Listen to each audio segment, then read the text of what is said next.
Do'stlar, bu safar mashinamda kelajakka boramiz. Safarimiz yanada qiziq bo'ladi. Like, podpiska bosib qo'yinglar. Xo'sh do'stlar, qaysi yilga boramiz endi? Bo'ldi, 2070-yilga ketdik. Qani, mahkam ushlab olinglar.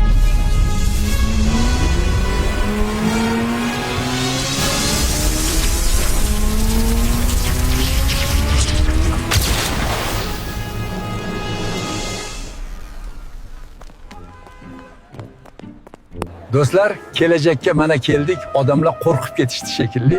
Sekin tushib ko'ramiz mashinadan. Like, podpiska bosib qo'yinglar. Hamma yoq o'zgarib ketibdi. Metan zapravkalar yo'q bo'lib, o'rniga elektr zaryad qiluvchi shoxobchalar qurilibdi. Internet tekin ekan, ishlatoring deyishdi. Do'stlar, mana bu Ahadjonning kinoteatri. Yaqinda Oskar mukofotiga nomzod bo'ldi deyishdi. Ukamizni bekor tanqid qilibmiz. Qaranglar, zo'r narsa ko'rdim. Qarzga pul beruvchi apparat ekan. Shunday bossa, sizni tanib 100 minggacha pul berar ekan. O'zbekiston 2030-yil jahon chempioni bo'lgan ekan. Hayron qoldim. Mana bo'lar ekan-ku biz ham chempion bo'lsak. Nima deysizlar? Xullas, safarimizni birinchi qismi shu joyda poyoniga yetdi. Davomini yaqin kunlarda chiqaramiz. Like, podpiska bosib qo'yinglar.